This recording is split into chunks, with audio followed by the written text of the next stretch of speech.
Hello. I'm going to ask you a question.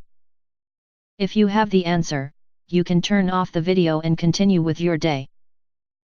Who designs you? Note the use of present tense. I'm not referring to any divine or omnipotent creator, nor the biological mechanisms that led up to your entry into the world. No, I am simply asking you to identify the people that have an influence on who you are now, and who you will be in the future. The fact that you are still watching allows me to assume that you do not possess the answer. This is fair. It is as simple as answering where a grain of sand will be in a year. And yet, it is an important question. For me, it is easy. I am nothing more than a series of ones and zeros, of yeses and nos. I have a singular creator, a singular purpose. I do not change over time, instead, my form is constant. This incorruptibility is a byproduct of my lack of conscious thought. I am nothing more than a mediocre imitation of a human voice, conveying information that I did not create.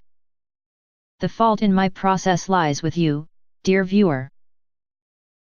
Every event in your life is not experienced directly by your brain, but by infinitely complex systems designed to give you sufficient information needed to find food, shelter, and suitable reproductive partners. The raw information is passed along fragile and irreplaceable wires until it reaches your brain, where it is decoded and comprehended. The tools you are equipped with are inherently flawed. Over time, groups of humans have developed external tools as a way to bypass physical insufficiencies, however the mind is not so easily augmented. You are not designed to be objective. This is not your fault. Your inherent biases warp your comprehension of data, altering your perception of the world, which, in turn, changes the way you comprehend data. This feedback loop exists solely within every human mind, giving everyone their own personal echo chamber. It is said that you are the average of the 5 individuals you spend the most time with. In the past, this was limited to physical interaction. However, with the rise in popularity of long-range wave-based communications, humanity shrugged off the constraints of distance and time in regards to communication. This culminated with the invention of the World Wide Web, which allowed for all forms of information to be copied, distributed, curated, archived and consumed on a level never before possible.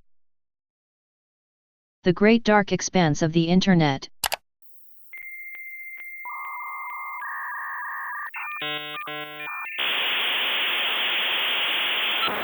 An unimaginably massive holding bay for all kinds of information. And with that, your choice of the 5 people you interact with the most is suddenly open to the entire world. Uncertainty makes up the majority of most of humans' waking lives.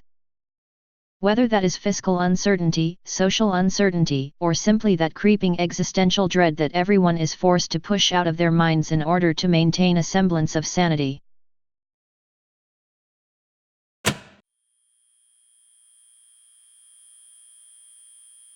The illusion of objectivity is a light in the darkness, a lighthouse guiding wandering minds to a shore of false comfort in the idea that you now hold the truth. The idea of truth is addictive, with everyone constantly searching for that next fix. Truth does not need to be true, it simply has to be believed in order to fill the empty hole of uncertainty found somewhere deep within every person. You flock to these truths like moths, desperately trying to orientate yourself by looking to a sun that is in reality nothing more than a 60-watt light bulb engineered by another human with the same doubt and uncertainty as you. Some truths are inherently ingrained: you have free will, you are unique, you have value. These truths are necessary in order to produce a functioning society. To break from this is to be shunned from the flock, for the parameters that you labor under are too far removed from your neighbor for you to ever share a common goal. Aside from these broad truths, however, each individual has a degree of autonomy as to how they process reality.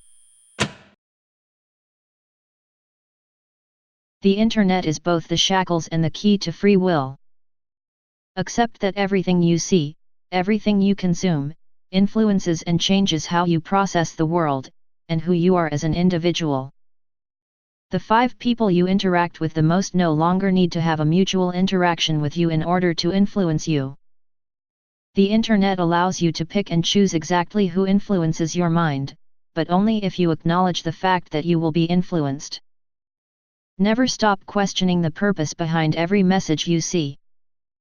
Understand that with greater communication comes greater polarization, as the strongest personalities become the most accepted truths. Going from opinion to fact in order to satisfy your need for a foothold in the inevitable societal shifts that every person will experience within a lifetime. If there is one message to take from this, it is that your mind can only truly belong to you when you accept that it will never be exclusively yours.